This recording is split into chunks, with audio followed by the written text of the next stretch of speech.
Biz blenderi seçərkən əksəriyyətimiz ilk olaraq gücə baxırıq, amma yaxşı blenderi fərqləndirən təkcə güc deyil. Məsələn, Yoshiro blenderinin bu blender modelinə baxanda ilk diqqətimi çəkən həm dizaynı, həm də texniki imkanları oldu. 1,75 litrlik şüşə qab gündəlik istifadə üçün kifayət qədər genişdir. Bu həcm sayəsində bir neçə nəfərlik içki və ya qarışıq hazırlamaq mümkündür. Paslanmayan polad gövdə məhsula həm premium görünüş verir, həm də uzun müddətli istifadə üçün əlavə davamlılıq qazandırır. Bu modeldə LED ekran və sensor idarəetmə sistemi istifadə olunub. Bu da idarəetməni daha rahat və müasir edir. Burada 4 fərqli rejim təqdim olunur və seçim prosesi olduqca sadədir. Ən bəyəndiyim xüsusiyyətlərdən biri isə sürətin səlis şəkildə tənzimlənməsidir.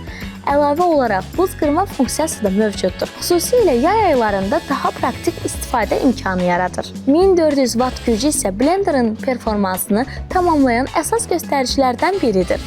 Təhlükəsizlik qabı kilidi isə istifadə zamanı əlavə rahatlıq və təhlükəsizlik təmin edir. Əgər həm performanslı, həm də istifadəsi rahat blender axtarırsınızsa, bu model diqqətinizə dəyər. Yoshiro.